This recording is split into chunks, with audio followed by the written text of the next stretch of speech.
아침을 시작하는 슬기로운 방법. 오늘 내게 이런 뉴스, 노영희의 출발 새 아침. 네, 딱 일주일 전에요. 저희 노영희의 출발 새 아침에 출연하셔서 이번 총선에 대한 입장을 밝히겠다고 하셨던 분이 계십니다. 바로 더불어민주당 민병대 의원이신데요. 어제 본인의 SNS를 통해서 무소속 출마 선언을 했습니다. 그리고 오늘 이 자리에 나오셨습니다. 자세한 이야기 바로 저희가 여쭤보도록 하겠습니다. 민 의원님 어서 오세요. 예, 반갑습니다. 네, 결국 무소속 출마 선언을 하신 거죠. 어제 그 글을 읽어보게 되면. 예, 무소속 출마, 흔히 이제 받아들인 용어로 무소속 출마입니다. 네네. 예. 그 경위나 뭐 심경 이런 건 어떤 거가 있을까요? 심경은 이루 말할 수가 없죠. 제가 저에게 4번의 기회를 준 제가 무엇보다 사랑하는 또 정치적으로 부모와 같은 민주당을 잠시 떠나게 된다는 것이 네네. 참 굉장히 착잡한 심정이고요. 지금은 이제 부모의 품을 떠나서 외출하지만 다시 더 큰 모습으로 또 민주당도 더 유능한 정당으로 이렇게 발전해서 함께 만났으면 하는 마음을 갖고 있습니다.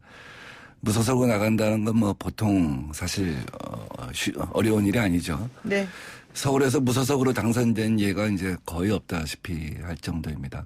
사실 광야에 시베리아에 혼자 나가 있는 심정이고 말 타고 달리다가 이제는 걸어서 가는 그런 심정입니다. 자, 그러면 어쨌든 탈당은 하셔야 되잖아요. 탈당은 이번 주 내에 할 수밖에 없습니다. 해야 됩니다. 왜냐하면 20, 21일 양일간 주민들 추천을 받게 되어 있습니다. 주민들 추천을 받으려면 제가 일단 탈당계를 낸 것이 확인되어야 합니다. 네. 주민 추천이라는 게 뭡니까? 우리 이제 흔히 공천이라고 하면 공당의 공적인 절차에 밟아서 후보로 추천되는 것을 공천이라고 하고요. 네. 법률 용어로 그렇지 않은 정당에 소속되어 있지 않은 사람들이 출마를 할 경우에는 주민들 주민등록 거주지 계시는 분들이 주민등록이 이제 그 지역에 있는 선거인단 유권자인 경우. 선거인인 경우 선거인 300인 이상 500인 이내에 추천을 받게 되어 있습니다. 300에서 500명. 그래서 그 주민 공천 후보라고 쓸 수는 없고요. 그렇게 되면 또 용어에 혼란이 생기니까 주민 추천 후보라고는 표현할 수 있습니다. 그렇군요. 지금 그렇다면은 이번 주 안으로 탈당을 해서 주민 추천을 받아가지고 일단은 후보 출마 선언을 하신다라는 건데 이게 언제까지 그 후보 등록을 해야 되는 거예요? 후보 등록은 모든 후보는 26, 27 아마 양일간일 겁니다. 네. 그리고 무소속 후보는 20, 21일간 이제 500인까지만 제한되어 있습니다. 만약에 2만 명, 3만 명, 4만 명 받게 되면 그렇죠. 그거 자체가 선거에 결정적인 영향을 미치니까요. 네네. 그러면은 오늘이 16일이니까 이번 주 안으로 진짜 다 정리를 하셔야 되겠군요. 네, 그렇습니다. 자, 그런데 이렇게 결정을 하시게 된 게 결국 당의 공천 배제 결정 때문 아니겠습니까? 예. 예, 공천 배제 결정을 하게 된 가장 큰 이유가 뭘까요? 민주당에서? 이제 여전히 부담스럽다 하는 것이고. 저는 뭐가 부담스러워요? 2년 전에 저와 관련된 이제 의혹 제기가 이제 부담스럽다 하는 겁니다. 저는 그 의혹 제기는 사회적 판단이 서 있는 문제이기 때문에 사회적 판단에 넘기면 되는 것이고 그래서 경선을 한다면 다시 한번 사회적 판단을 갖다가 거쳐가는 과정 아니냐 이제 이런 입장이었습니다만 결국은 이제 나중에는 이런저런 판단하에서만 몰리다가 보니까 제가 그 당의 핵심한테 듣기로는 자유한국당도 청년벨트라고 해서 7군데 선정했는데 네. 민주당은 청년 공천이 거의 없는 거 아니냐 그러다 보니까 어떻게 이제 몰려갖고 이 지역을 이제 청년벨트라고 하는 어떤 명분을 만들 필요가 있다 하는 청년벨트? 네. 그런 생각을 하고 했던 것 같아서 저는 청년을 육성한다는 그런 취지는 좋은데 그렇다고 한다면 일찌감치 적합한 지역 또 그렇죠. 그걸 미리 예고해서 청년들이 거기서 기량을 닦고 또 사람 관계를 만들고 이렇게 하는 것이 진정한 청년 벨트지 30일 남겨두고 청년 벨트를 갖다가 우리 동대문이 조금은 약간 보수적인 지역이거든요. 네. 그런 지역에다가 청년 벨트를 선정하는 거는 좀 이게 합리적이지 않다 하는 판단을 하고 있는 것이죠. 제가 민주당 출신으로서 민주당에 무슨 지금 당을 떠나게 된 심정이지만 뭐 침을 뱉거나 비판하거나 이럴 생각은 없고 민주당이 잘 잘 되길 바라는 마음이기 때문에 제가 좀 말을 아낄 수밖에 없습니다. 사실 제가 동대문 쪽에 동대문구에 제가 30년을 살았어요.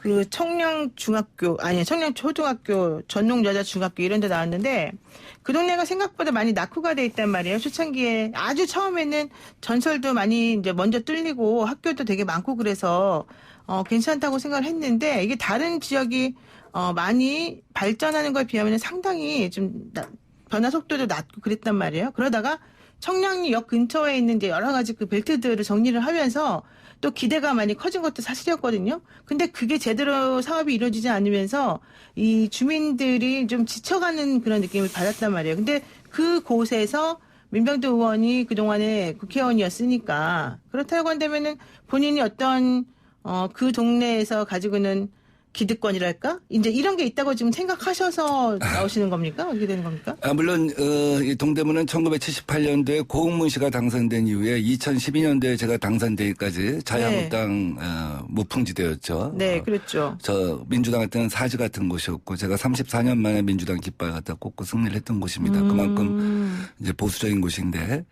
그 사이에 지난 제가 국회의원 8년 하면서 많은 변화가 있었습니다. GTX-BC를 갖다가 유치를 했고 그다음에 그전에 청량역 근처에 588이라고 하는 곳이 있었는데 그게 없어졌습니다. 집창촌이 없어지고 네. 거기에 강북의 랜드마크 60층대 빌딩이 5개가 들어섭니다. 그러니까 완전히 천지가 개벽되는 것이죠. 그 장안동은 이제 마사지촌으로 유명한 곳이었는데 하루에 유동인구가 5만 명이었습니다. 그게 다 오피스텔로로 바뀌었어요. 그래요?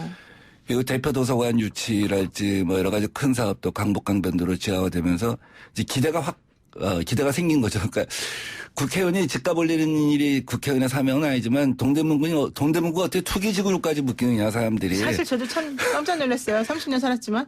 네, 그럴 정도로 변화가 우리 동대문을 전농장안 납십년은 아주 큰 변화가 있고 앞으로 아마 4년 내에 진짜 그 동네에 네. 그 밸류가 달라지는 그런 상황이 올 겁니다.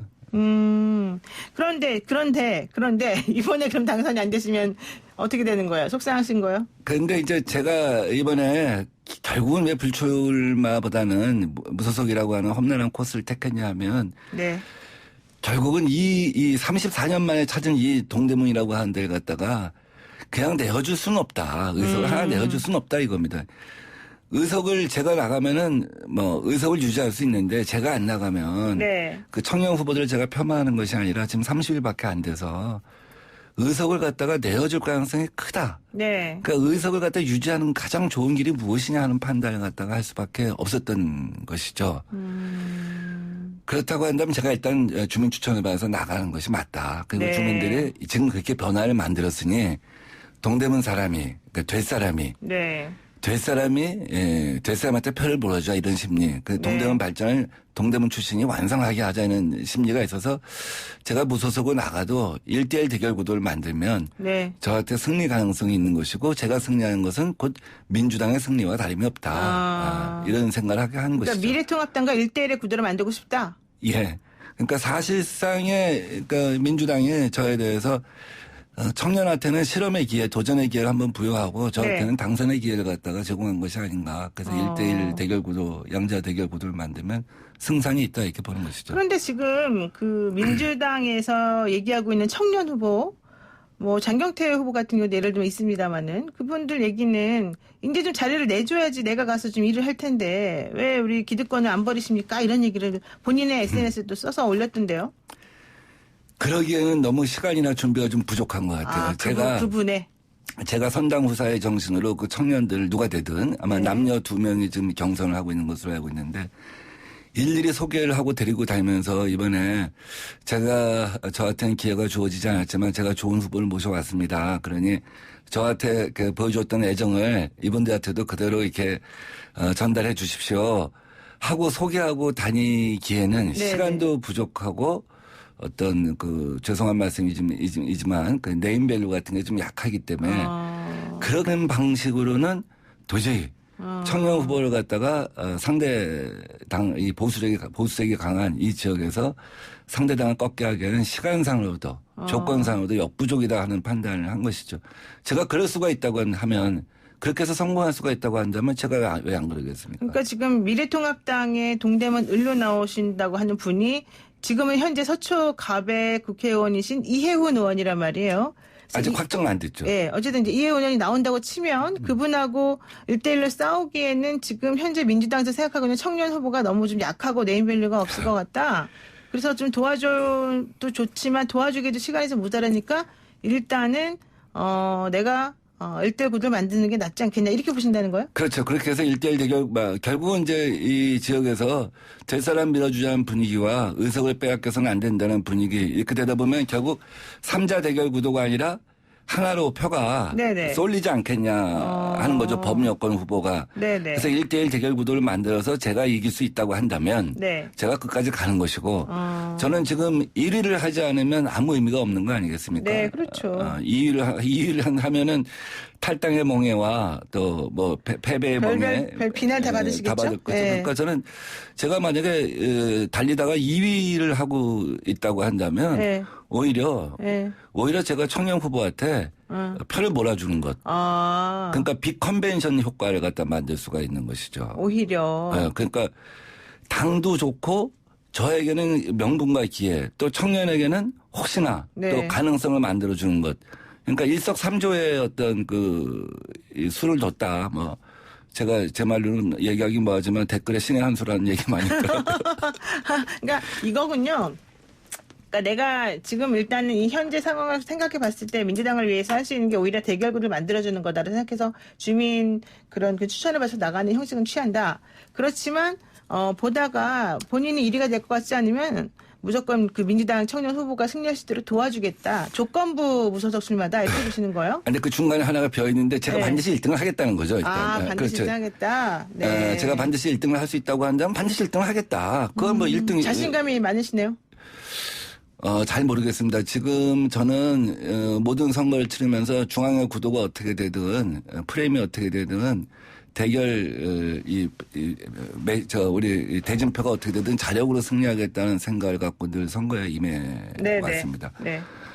그런데 지금 만약에 민주당 상승 국면이라고 한다면 청년 후보도 굉장히 약진할 수는 있을 거예요. 네. 근데 지금 최근 여론조사 수도권에 어제 그저께 이 주요 저쪽에서 한강벨트라고 해서 수도권에 심어놓은 주요 후보들 1대1 그 여론조사를 갖다 보면 민주당 우위로 흐름이 이제 잡혀가는 네. 것 같아요. 네. 그래서 지금 사실은 선거의 모든 변수가 끝난 겁니다. 공천이 끝났기 때문에 지금부터 말실수 이런 것 빼놓고는 사실은 선거라고 하는 건 이미 유권자들의 마음이 정해져 있다고 보는 것이죠. 그래서 네. 그런 D-30 시점에 여론조사들이 나오는 걸 보면은 이게 되게 중도층들도 민주당 지지로 마음을 정한 것이 아닌가 하는 생각이 듭니다. 지금까지 사람들이 오히려 민주당이 대패하지 않겠냐 하는 분위기에서 민주당의 승리를 조심스럽게 예상할 수 있는 분위기로 가고 있다고 제가 보는데 네. 그러함에도 불구하고 여기는 대진표가 좀 독특하단 말이죠. 그래서 그렇죠. 제가 첫째는 당도 유하고 저에게는 명분과 기회를 청년에게는 도전의 또 실험의 기회를 이 세 가지를 갖다가 일석삼조를 할 수 있는 방법을 전 사람들은 굉장히 고민을 한 것이고 그 단순한 탈당이 아니라 제 나름들의 선당후사 방식을 갖다가 택한 것이죠. 네. 저에게도 끝까지 저 사람은 당을 위해서 의석을 차지하기 위해서 유지하기 위해서 하는구나. 저는 그 34년 만에 여기서 민주당 의석을 동대문에서 차지할 때도 제가 홍준표 개인을 이겨서 국회의원이 되겠다는 생각을 가졌으면 그렇게 못했습니다. 네. 저한테 주어진 소명의식이라고 생각한 거거든요. 네. 지금도 그걸 소명이라고 생각하고 그렇게 당과 저와 청년 후보 모두가 기회를 갖는 그런 방법을 생각한 거고 당연히 저는 그 과정에서 제가 경쟁력이 있다고 보기 때문에 제가 최선을 다해서 당선되기 위해서 노력할 것이고 네. 또 그렇지 않은 경우에는 또 청년에게 기회를 줄 수 있는 방법까지 다 생각하고 있다는 것이죠. 지금 그런데 이런 얘기를 하고 있어요. 민주당의 동대문 을 예비 후보인 장경태 이 더불어민주당 전국청년위원회 위원장은 자신의 SNS 글을 통해서 민병두 의원의 무소속 출마는 상당히 그 당을 생각하지 않는 그런 일이다. 특히 당원으로서 모든 권리를 누렸으면 이제는 당을 위해서 일해야 되는데 왜 이러냐 이러면서 20대 총선 이후에 탈당 및 해당 행위 주도자 단 한 명도 복당시킨 바가 없다. 민주당을 배신하고 분열로 이끄는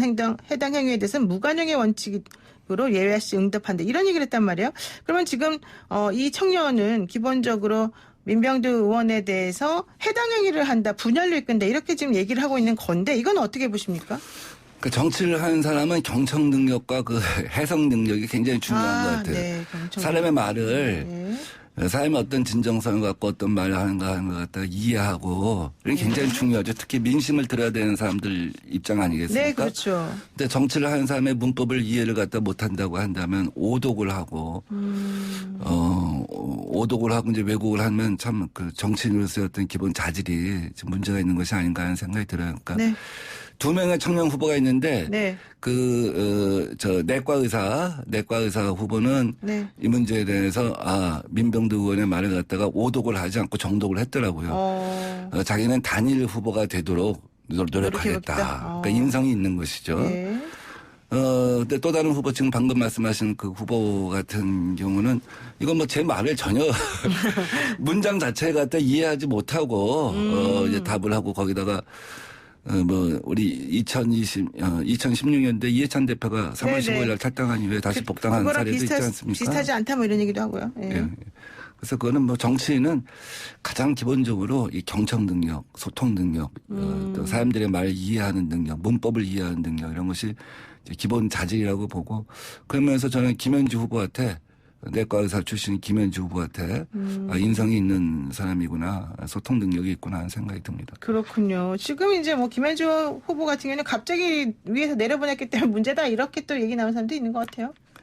제가 그 말에 대해 거기에 대해서 말을 아끼겠습니다. 뭐 공천 과정에 대해서 저희들도 다 듣는 얘기가 있는데 나름대로 고민이 있었을 것이라고 보고 저는 이런 과정을 통해서 청년들이 더 많이 성장을 할 수 있으면 좋겠고 제가 늘 드리는 말씀이지만 은하도 고등학생들도 있잖아요. 정당에 가서 예비 교육도 받고 훈련도 받고 어렸을 때부터. 네. 토론도 하고 그러면서 그런 과정에서 20대 10대 애들이 그런 과정에서 스타가 이렇게 전국적으로 알려진 인물이 되고 스타가 되고 이런 과정이 필요한 것 같아요. 그러니까 유럽이나 이런 나라에서는 20대 국회의원도 생기고 30대 총리도 생기는 거 아닙니까? 네. 그런데 우리는 20살까지는 정당에 관계도 못하게 하고 20살 들어와서는 청년들이 무슨 대학생들이 정당 활동하는 거 보면 좀 이상한 사람을 보고 이러잖아요. 네. 그러니까 지금 갑자기 사람을 갖다 구워와서 네. 오늘 넌 어디 나가봐. 이건 너무 가혹하다는 거예요. 청년 자체한테도. 네. 그러니까 우리나라도 정당법을 고치고 선거법을 고쳐서라도 중고등학교 때부터 정당 캠프에 가서 토론대회도 하고 그런 걸 통해서 정부적인 스타도 되고 이슈도 제기하는 어떤 그 능력도 키우고 그런 과정에서 20대 30대 청년들이 국회에 진출할 수 있는 시스템을 만들어 줘야지. 네. 어느 날 지금처럼 갑자기 이렇게 번개처럼 하는 거는 올바른 어떤 시스템이 아니다 하는 생각이 듭니다. 지금 기본적으로 보게 되면은요, 이제 결과적으로는 무소속 출마 강행에 대해서 뭐 어쩔 수 없다라는 입장도 있지만 뭐 그냥 그러지 말고 그냥 끝내지 이렇게 사실 말씀하시는 분들도 있을 거란 말이에요. 근데 이제 이게 다 이번 그 시스템 공천이라고 하는 것에서 나온 결과 때문 아니겠습니까? 근데 지금 민주당의 공천이 이제 거의 다 끝났습니다만은 어떻게 보세요? 이번 공천에 대해서? 제가 자꾸 침을 뱉으라고 하시는 것 같은데. 네. 어디죠? 미래통합당은 저는 학점을 D를 주고 싶어요. 학점을 D를 줘요? 미래통합당. 공천과 관련해서? 네, 왜냐면 가라지는 뽑았는데 네. 밀가부리 하나도 심은 게 없어요. 그렇죠. 돌려막기. 네. 그다음에 뭐 강남이나 대구 경부에서 떨어지는 사람 수도권에 땡처리하는 거. 네. 뭐 이런 거죠. 심지어 우리 지역구 같은 경우는 서초에서 1명, 영등포에서 1명, 목포에서 1명을 와서 경선을 붙인다면 지역 주민들이 갖고 있는 불쾌감은 대단한 것이죠. 그게 결국 D학점을 줄 수밖에 없다 하는 생각이고 민주당은 시스템 공천이라고 하는 건 스토리가 없잖아요. 결국 그렇게 되면. 네. 감동이 없잖아요. 그리고 어떤 작전이 있을 수가 없잖아요. 네. 전략이 있을 수가 없잖아요. 네. 그래서 구조적으로 그런 시학점을 넘을 수 없는 공천 제도를 갖다 간 거다? 가져간 거죠. 그러면은 민주당에서 친문이 아니기 때문에 좀 밀려났다 이런 것에 대한 의견은 어떠세요? 솔직하게. 제가 당에서 저한테 그 불출마를 권유하는 2명의 메신저가 와서 네. 저하고 한 2-3시간 동안 긴 시간 얘기를 했습니다. 그때 제가 내가 울타리가 없어서 이렇게 되는 거 아니냐 한 얘기도 그렇죠. 솔직히 했습니다. 네. 그러나 정치인은 네. 자기 울타리는 자기가 만들어 나가는 겁니다. 내가 저는 평생을 그 계파 활동, 정파 활동 같은 걸 하지 않고 또 그게 네. 바람직하다고 생각하는 사람이 아니에요.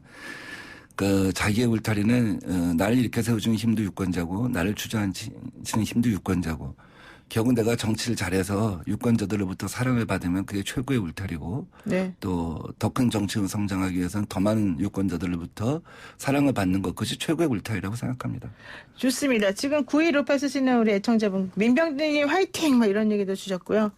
또 뭐 1227 쓰신 분께서는 소탐 대실 뭐 이런 얘기도 주셨습니다만은 양쪽의 의견이 다 있겠죠. 마지막으로 사실은 가장 듣기 싫은 질문 하나만 하고 정리하겠습니다. 사실 2년 전에 있었던 어떤 이제 사건 때문에 우리 민병대 의원께서 여러 가지 힘든 일을 했었고 그땐 사퇴도 하겠다는 말씀하셨습니다. 그런데 결과적으로는 지금은 홀로서기라도 하겠다라고 결심하게 된 많은 변화가 있었단 말이에요. 그 중간에. 이거 어떻게 보십니까?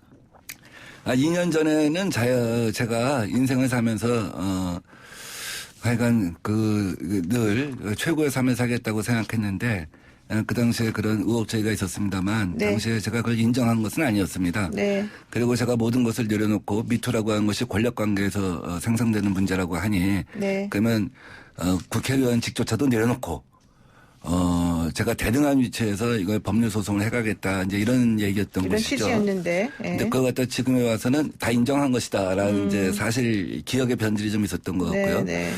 그래서 그 당시에 어떻게 보면 소송을 해서 다시 오늘 출마할 기회를 갖다 가질 수가 있었다면 하는 아쉬움도 있습니다만 지금 또 그것이 당에 의해서 복귀하라는 명령 때문에 사회적 판단이 당신은 복귀도 된다 하는 명령 때문에 제가 복귀를 한 것이고 네. 그걸로 저는 사건이 다 일단 됐다고 봤는데 다시 이제 이런 경우를 맞게 된 거죠. 그래서 저의 논리에는 일관성이 있습니다. 네. 제가 뭐 입장을 바꾸거나 하는 것이 아니라 오히려 당이 이 사건을 대하는 데 있어서 기억의 변질, 왜곡, 편집이 있었다 하고 네. 제가 주장을 하는 것이고요. 그런 과정에서 지금 이번에 제가 불출마를 택하지 않고 재심이라는 절차 다시 또 무소속 출마라는 절차를 밟는 거는 이런 문제에 관해서 더 이상 기억의 변질이 있지 않게 기억의 편집이나 왜곡이 있지 않게 하나하나 밟아나가는 그런 과정이라고 생각해 주시면 되겠습니다. 네, 알겠습니다. 오늘 말씀 여기까지 듣겠습니다. 좋은 결과 있길 바라겠습니다. 고맙습니다. 예, 감사합니다. 네, 지금까지 민병대 의원이었습니다.